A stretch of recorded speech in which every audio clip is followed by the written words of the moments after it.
Welcome in, everyone, to the Talkin Tide podcast on the Belly Up Podcast Network. I'm Chase Goodbread, sports columnist with the Tuscaloosa News, joined by Travis Reier, the longtime senior analyst at BamaOnline.com. The Talkin Tide podcast available to you wherever you get your podcasts, including Apple Podcasts, and, of course, get us live on YouTube and Facebook as well. The Twitter feed is Talkin_Tide. Give us a follow there. Give us a like and subscribe on YouTube, and we'll keep you up to date with Alabama athletics throughout the year. A quick thanks to Peterbrook Chocolatier of Tuscaloosa, our fine sponsor here on Talkin Tide. And Travis, we rejoin our listeners and viewers after a little bit of a hiatus, couple of 3 weeks since we've launched a podcast. A lot's going on in that time, a lot going on right now.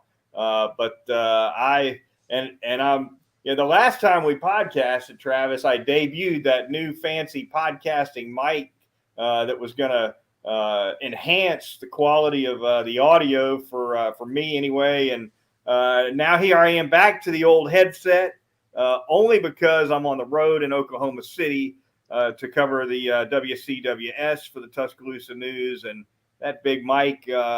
Fear not, that big mic is going to be used 90+% of the time. But when I'm on the road, the headset is the play. To bring it along. Kind of hard to get some of that bigger podcasting equipment on Southwest, Travis, when you're trying to jam carry-on bags into the overhead bins and whatnot. So, I'm here in OKC, Alabama softball team here for the Women's College World Series. Alabama baseball team, of course, still alive and kicking, Travis, as a host school for the NCAA regional round.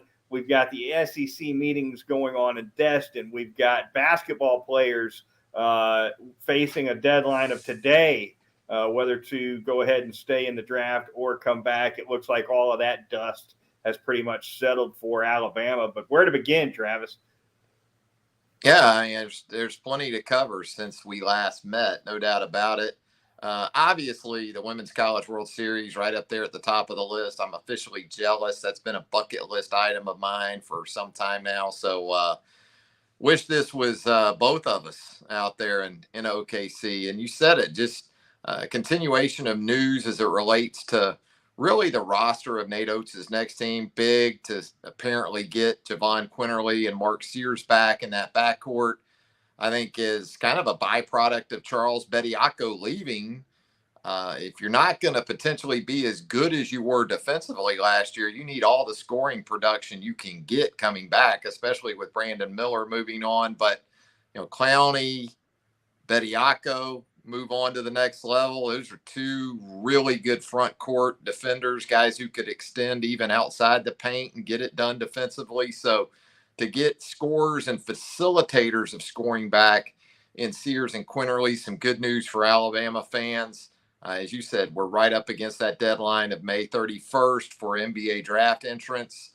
And then the baseball, absolutely just an improbable run for this team.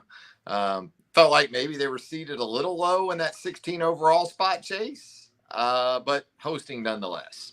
Yeah, we'll go ahead and stay right there and talk baseball before we start moving around to some of these other discussion topics. Like you said, 16 was Alabama's seed. Yeah, I thought they'd come in mid-teens, maybe not 16. I guess they kind of squeezed it. Makes you wonder if they'd only won one SEC tournament game, what would have happened in regard to hosting? Because that was kind of the game where everybody felt like, all right, that's the clincher, right? They should be able to host a regional, and that's exactly what they're doing. They ended up winning 2 SEC tournament games. Of course, they beat Kentucky, they beat Auburn. They got eliminated 9-2 by Vanderbilt. Got beat by Florida too. And kind of a heartbreaker, a game they had pretty good command of late, Travis. Hell of a game. Yeah. And then Florida just jumped all over Alabama's relief pitching there at the end, launched a big home run, and kind of stole that one from the Crimson Tide in the last moments. They did a walk-off job by the Gators. And you talk about Florida, you may be talking about the best team in college baseball going into regional play. I'm sure Wake Forest will have something to say about that. By the way, Alabama, should it advance through the Tuscaloosa regional and Wake Forest do the same, Alabama would see the number 1 overall seed in the supers in Wake. But still a lot to sort through for this team. You think about this field of the Tuscaloosa regional, and you see Boston College and Troy and those 2-3 spots. You think of BC and you think snowbird baseball, right? I mean, just not accustomed to seeing a team from the Northeast in that type of position, but apparently a really solid club in the Eagles. I'm old enough to remember the Maine Black Bears, Chase, being a staple, not only in college baseball, but in Omaha back in the days. You go back to the 80s, like I'm capable of doing, the early 80s. Right. And they were. But BC headed down south, and should be a fun weekend of baseball. I know Alabama fans are excited. And again, never probably thought they would see June baseball at the Joe. No doubt about it. Alabama hot down the stretch, 8-2 to finish the regular season. And of course, those 10 games coincide with Jason Jackson taking over as interim coach. They go 2-2 in SEC play, so 10-4 combined since the program was rocked by that gambling investigation, and now they get to host. We'll see what happens if they're able to move on to a super regional. But one of 8, Travis, SEC schools hosting a region. The SEC's got half the regionals, so a big presence for the league. Also, a couple more teams on top of that.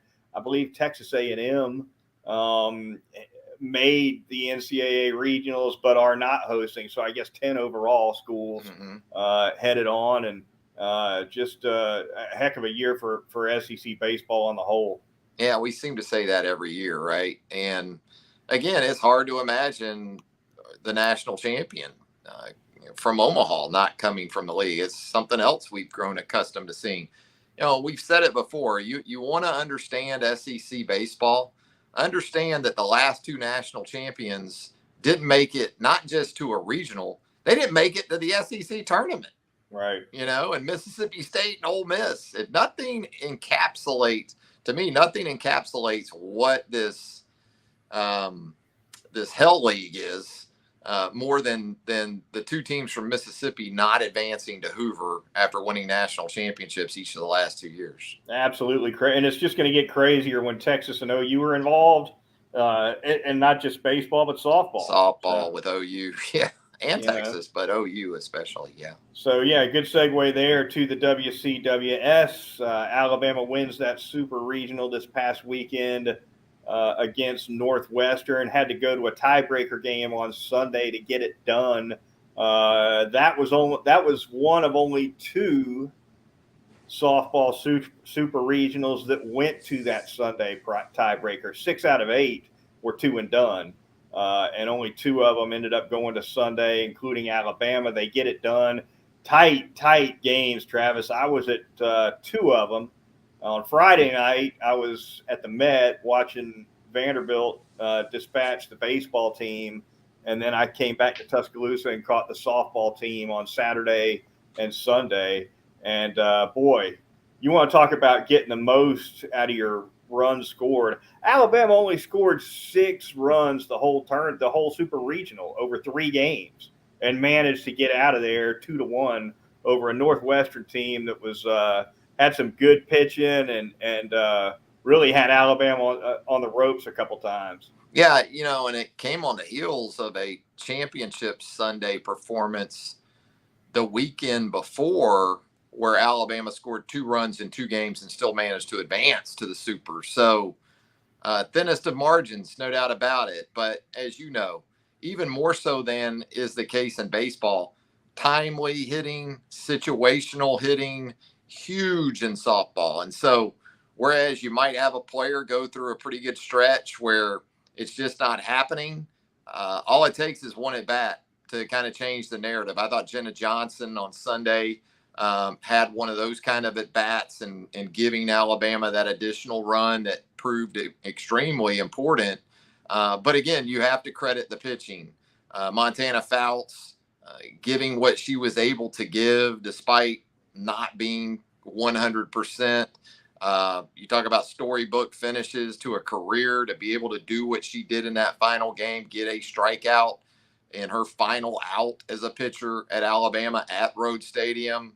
Hollywood kind of stuff. And it seems like it's been that sort of career for Montana from start to finish. So in a lot of ways, it was appropriate. I'm sure Northwestern would disagree with that. But when you look ahead to the upcoming weekend and perhaps into next week, the concerns are still there, Chase, for this Alabama offense. We talked about it before the show. Relative to pretty much every other team I've seen Murph take out there, a few too many outs maybe in this lineup. But again, all it takes is one at bat, situational opportunities. But you really put a lot of pressure on your pitching staff when you're not able to score more than Alabama has. Yeah, no doubt about it. Ashley Pronge has been the big bat in that lineup, but there hadn't been a ton of help for her at times. I know Pat Murphy decided to put her in the leadoff spot those last couple of super regional games, and we asked him about it. He said, look, she is the power hitter, but despite the conventional wisdom that you want that power hitter hitting in the 3 or the 4 hole, he wanted that extra at-bat. He said the best way to get her the extra at-bat is stick her at the top of the lineup so that lineup maybe turns over. And look, in a tight game in the 7th inning, if your best hitter doesn't get one last at bat that you need her to get because she's too far down in the lineup, that's one way. That's one way you can certainly regret it. But Murph has been sticking her at the top, trying to get her, I guess, one extra swing a game, and so far it's working. Yeah, if you're in all these one-run games, the last thing you want is the final out to be made with your best hitter in the on-deck circle, right? Yeah. And so, absolutely. I mean, even in baseball, you're seeing it these days. Look at Judge for the Yankees and where he hits in the lineup a lot of times. Yep. He's 6'7". This isn't a guy hitting 4 or 5. As has traditionally been the case in previous years. So it's really an approach that makes a lot of sense. And I think for this Alabama team, this Alabama softball team, it makes the most sense. Jayla Torrance, of course, in support of Montana Fouts through that knee injury, throwing great as a pitcher. The daughter of former Alabama linebacker Jeff Torrance. She's been phenomenal, had a 27-inning scoreless streak in the postseason that started against LIU in the regional, and pretty much split time with Fouts throughout both of those tournaments. We saw Fouts start, I guess one, but for the most part, it's been Torrance starting and Fouts coming in behind as the reliever. And when you see, we saw a couple games where Murph maybe had a run lead or a 2-run lead, and maybe in the middle innings, the tying run gets on. He wasted no time. Go get Montana. She's good enough. Maybe not 100% with that hyperextended knee. And she wasn't keen, I don't think, on talking about it this morning. I think she's a little talked out on the knee, Travis. But her velocity was a little bit down in the super regional. I think it's fair to say she's probably not 100%. Murphy said the treatment and rehab is still ongoing, but I watched her throw in the bullpen in the stadium this morning, and I thought she looked pretty darn sharp. And like you said, with the offensive struggles Alabama's had, more than anything else, they need Montana Fouts to be healthy and on top of her game. They do, and there's familiarity certainly with this opening opponent, right? So not going to be a lot of secrets, which is interesting because when Alabama went to Knoxville earlier in the season, it was actually Alex Salter who got the lone win for Alabama in the circle, one of those 3 primary pitchers for Alabama. So trying to exercise some demons this time around, I think, whether it is Montana Fouts, maybe it's Jayla Torrance who starts once again. What I liked about Torrance and what I've liked about her down the stretch, it just seems like she is entirely comfortable with her stuff. Her velocity isn't an issue. She can get it up there in the high 60s. But she just has to trust herself and be confident and trust the people behind her, too, to make some plays. And I think Alabama, as the season has gone on, has improved defensively, which has helped. Had some new pieces, not just in that batting lineup, but defensively as well. And it's a team that pitching it and fielding it for the most part right now is in a pretty good place. And you hope that anyway. Montana, with a few more days between herself and that injury, is in even better form coming up in the next couple of days. Talkin Tide podcast on the Belly Up Sports Network coming at you. Travis, want to thank our sponsor really quickly, Peterbrook Chocolatier. Why don't you tell our viewers and listeners about them? Yeah, Peterbrook Chocolatier closing in on its Sweet 16th birthday coming up. For Peterbrook Chocolatier in Tuscaloosa, Alabama, it is the very end of May. Of course, that means summer camps and not too late to enroll your special tyke in those Peterbrook Chocolatier summer camps. 205-752-0211. That is the number to call. They'll get you set up. It's a lot of fun. I promise you, you won't regret it. Also, Father's Day coming up, Goodbread. I know you would like some of that white chocolate popcorn or something, right? From Peterbrook Chocolatier. I can go for that. I like the sea salt caramels a whole lot. I like those peanut butter melt-aways. You can't beat them. The gelato. I love it over there. And, I've full disclosure, my wife does some business with Peterbrook, with the bank. My wife's a banker. Yes. She's got she handles some corporate purchases, I guess. Well, there are some reward points that go along with that corporate partnership, I guess. And those reward points, they don't go to the bank. They stay in the Goodbread house. It's like those frequent flyer miles. That's right. Well, I've been known to spend those rewards. Here and good there, for you. So. Yeah. Get in there and get it done, no doubt. It's a great spot, Peterbrook Chocolatier of Tuscaloosa. All right, Travis, moving on. The SEC meetings going on in, you say Destin long enough, it just rolls off the tongue. But it's Miramar Beach, I guess, technically. The ADs, the coaches down there, discussing the hot topic obviously is the football schedule format.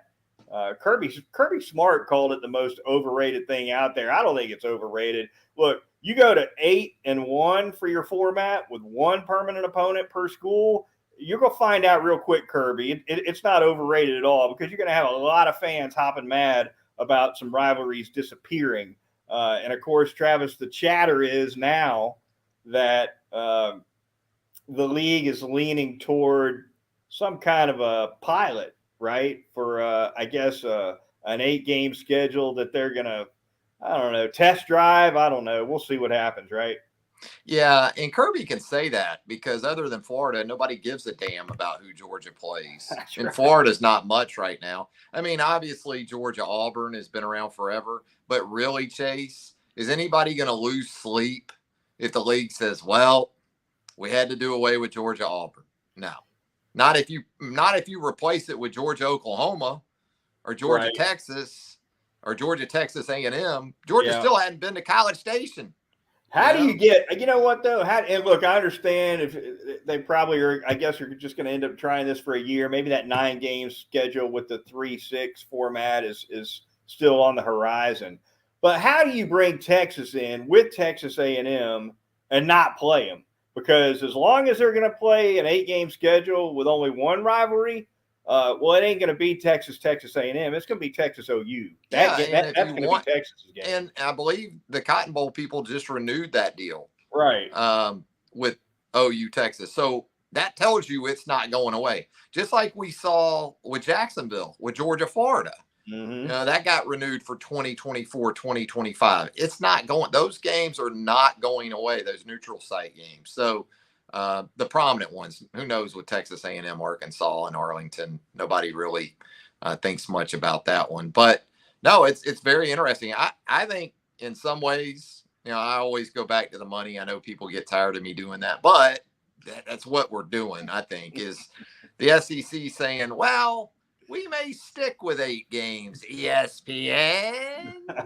Right. Because our deal is based on 8. If you'd like us to go to 9, We can talk about maybe some additional revenues. No, they wouldn't. This is college athletics. Right, Chase. right. They would never, ever do that. This would never be about getting extra bucks for that ninth game. Would it, Chase? Would it be? If you like Could it. you be? Could you be there?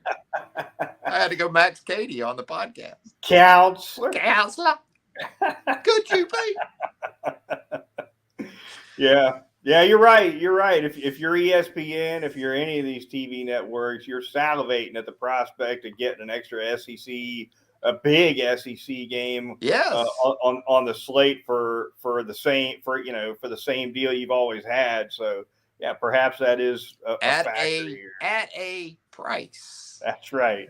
That's right. So keep an eye on that. You'd like to think this thing won't drag on. Hopefully, when they leave these meetings, we'll have something. Yeah, Alabama. Obviously Auburn. If it goes 8-1, then see this pilot thing is presumably only going to last a year, right, or two. So even if they do that, they should be able to still maintain, I would think, some rivalries here and there in that scenario. It's just if they went permanent with one permanent opponent, then that would shake things up. No Alabama, Tennessee every year. A lot of people wouldn't be happy about that. LSU. Yeah. I think they're going to go to that 9-game schedule at some point. I really do. It's a matter of when. Time. Yeah. And this goes back to, again, something we've talked about, I've talked about, is the non-conference portion of this that was going to play into the difficulty of the schedule if you went to 9 games. Right. Not just in terms of schedule imbalance from home and road games, but look at Alabama. Look at all these home and homes they've signed up for in the last couple of years. What? 2 Wisconsin, Notre Dame, Ohio State, West Virginia coming up, finishing up one with Texas this year. And then between all of that, Texas and OU come into the league. Mm-hmm. So when Nick Saban originally talked about 9 or maybe even 10 conference games, I think that was before he knew that Texas and OU were coming too. So now we're hearing Nick talk about all Power 5 schedule. And I think that makes sense, and that's attractive to him because, apparently he got the tip on what he was getting from a permanent opponent perspective with potentially LSU, Tennessee, and Auburn. But also you can control your schedule more that way. If it's 8, but hey, at the same time, we're going to go all Power 5s, including our non-con 4 games. You can control that a little better than if you get 9 and they're kind of throwing at you what they want to throw at you. I loved Saban's use of the word unwind when he was talking about those non-conference future schedules. He said we're going to have to unwind all that if we go to exactly games. So, because if you go to 9 and you've got that 5-4 home and away, what if that's the same year that you're going to Ohio State and you've already got 5 SEC road games, and you've already, you can probably switch some things around, switch years on some of those deals, but there's more to it than just saying, let's play 9. Right. No doubt about it. So scheduling certainly at the forefront, field storming a topic for these athletic directors as well. Greg Byrne had a little bit to say about that today, if I'm not mistaken. Who knows? I definitely think they're going to add something to the fine structure to try to get their arms around that as a league. We'll see what happens. Something to watch for there as well. Before we get out of here, though, Travis, let's circle back to the basketball that we touched on at the top. Mark Sears, Javon Quinterly headed back to Alabama. Bediako moving on. The Bediako decision hurts. I've always been a Bediako guy, but to me, that hurts Nate Oates more than either Sears or Quinterly leaving. And what it says for that roster he's got right now is it's step up time for Nick Pringle. And I think we saw enough of Nick Pringle last year that I don't have any doubt that he can be a legitimate starter in the SEC and a productive one and a quality one. But boy, Betty, even with what you would expect from Pringle in terms of improvement, Betty Iko leaves a big void on the defensive end, especially. Yeah, you got to bring in another big or two just to practice, though. I mean, Pringle right now is pretty much it. So, as you might expect, reports surfacing in the last few days about Alabama's involvement with some transfer portal options that are out there. So that's going to continue to be the case, I would think. And Pringle's development has to take another step or two. Gifted, as we know, athletic, plays with an edge you'll love, but defensively, as far as front court defense is concerned, he's got a ways to go, mostly because if he doesn't improve, he's going to be in foul trouble a lot. And you can't have that if you're going to be thin in the front court. So some things he's got to improve on. And Alabama with Sears and Quinterly back, it's huge, I think, again, from the perspective of you might need to score even more than you did this last year on a consistent basis, which could be hard with Brandon Miller no longer around. But, it's kind of where they're at. They've got a couple of 3 spots to fill now from a scholarship perspective. So plenty of work on the